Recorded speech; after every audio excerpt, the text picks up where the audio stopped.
The meaning of the major trumps. In view of what is known of the tarot cards, it seems likely that they were devised to represent grades or stages in a system of initiation. In some ways, tarot imagery resembles that of alchemy, which, as C.G. Jung has shown, was for its more perceptive devotees a system of hermetic training leading to spiritual enlightenment. Western alchemy probably evolved in Egypt, in the Hellenistic civilization of Alexandria, which was also an early stronghold of Gnosticism.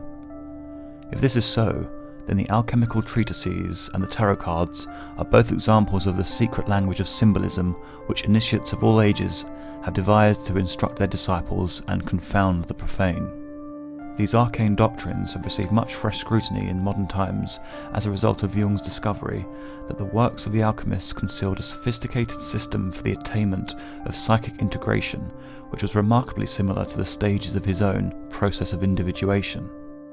Jung defined individuation as the expanding self-awareness of the individual and of society, an ordered process of psychic development leading to an increasing wholeness and rounding out of life.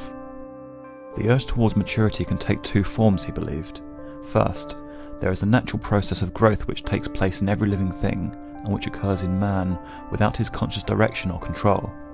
Second, there can be a consciously directed program of inner development which is stimulated by precise doctrines and practices.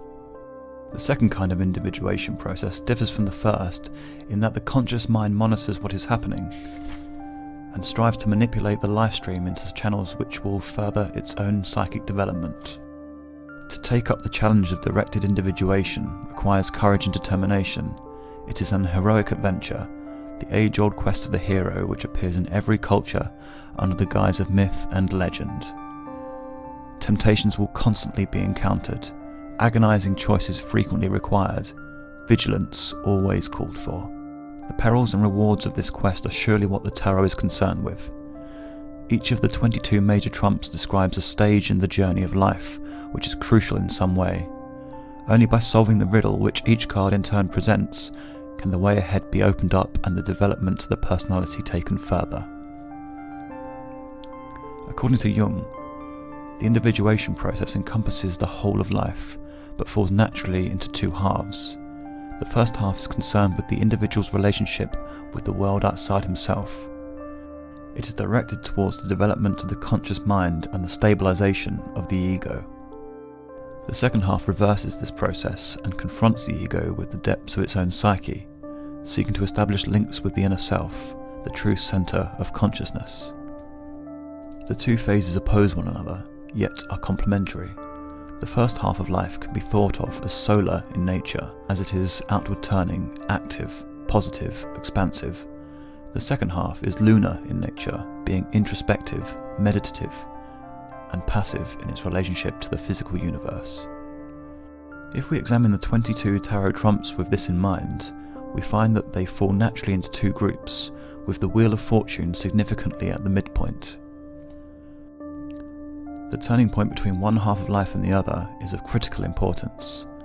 At the high point of physical existence, one is suddenly confronted with the inevitability of death.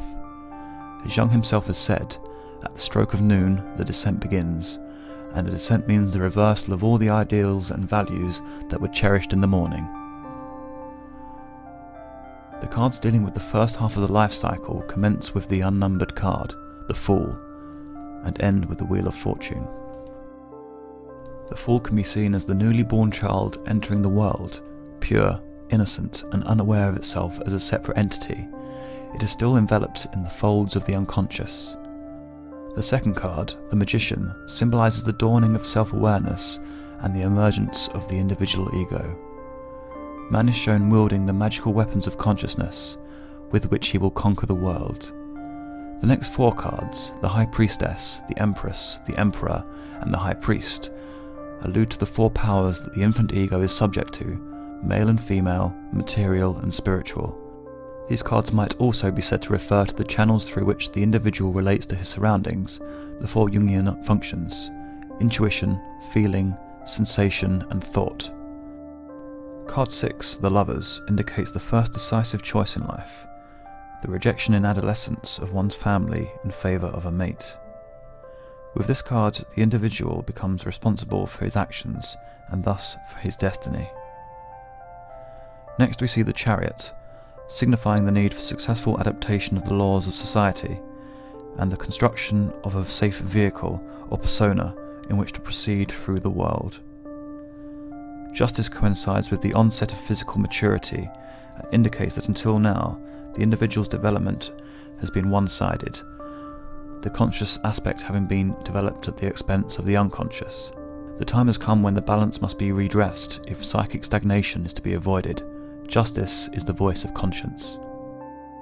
The Hermit describes the process of self-examination which will follow if the promptings of conscience are heeded. The broad highway travelled by the charioteer has come to an end, and a new and narrower path must now be found. Then we arrive at the Wheel of Fortune, the midpoint of life, the stage at which the peak is passed and the descent begins. In the next card, the Hermit has successfully reorientated himself by realizing that his apparently insurmountable difficulties are common to all mankind. The insight that his sufferings are not peculiar to him alone gives him the detachment necessary to subdue the fears within, as the woman in the card Fortitude is seen overcoming the lion. Only by a fearless confrontation can the primeval forces of the unconscious be disarmed. The Hanged Man symbolizes the reversal of values and aims which should take place during the second half of life. Courage is needed to renounce the past in favour of an uncertain future.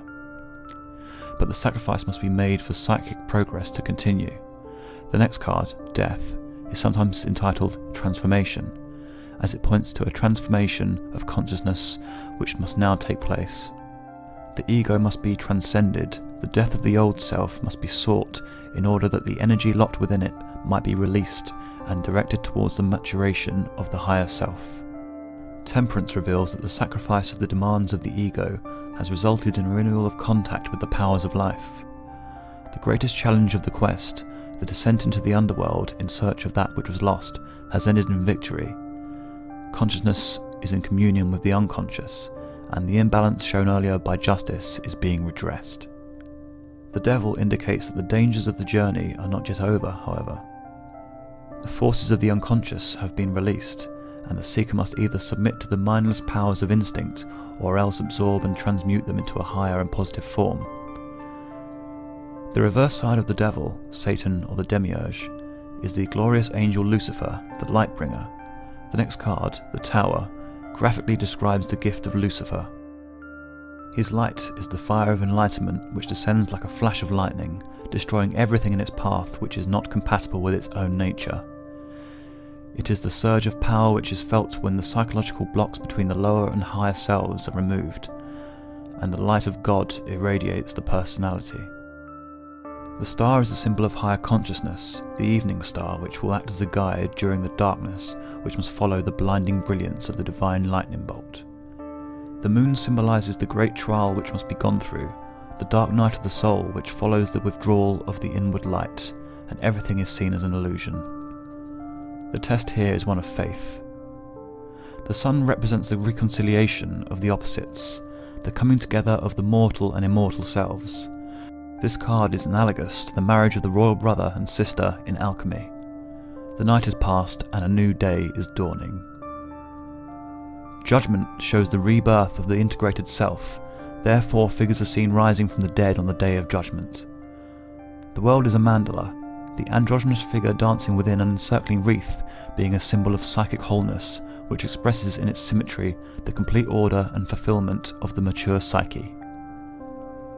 It can also be seen as a representation of a child in the womb, in which case it leads naturally onto the card at the beginning of the sequence, the Fool, the newborn child commencing its journey throughout life. This would accord well with the Gnostic doctrines regarding reincarnation and the succession of lives leading on to higher and still higher attainment. If the major arcana of the tarot pack illustrates 22 important stages in the path of life, then each card can be interpreted at several levels. It can point to important principles and forces operating in the world. It can unveil significant processes in the expansion of mystical consciousness. It can indicate the emergence of as of yet unevolved aspects of personality, and when reversed, it can warn of physical or psychic pitfalls which may be encountered. The tarot speaks in the language of symbols, the language of the unconscious, which when approached in the right manner, it may open doors into the hidden reaches of the soul. The mysterious beauty of the cards provides a stimulus that awakens one's intuitive faculties, leading on to an understanding which lies outside the scope of the intellect. As the mind explores the tarot images, it uncovers meanings and significances which cannot be fully defined or brought completely into the light of reason. The tarot links the world of man with the world of the spirit, binding together all levels of reality and opening inner doors which were hitherto closed. A large part of the enduring value of these cards lies in the fact that their imagery cannot be fitted into any hard and fast dogma. They can never be fully comprehended and therefore offer new and original insights to everyone who studies them. The cards are vehicles for the powers of life, the archetypal contents of the unconscious. Thoughtful meditation on their enigmatic designs can lead to a stirring of the creative forces of the psyche, an inward illumination which not only expands the confines of the conscious mind, but also serves to activate the hidden faculties of the unconscious.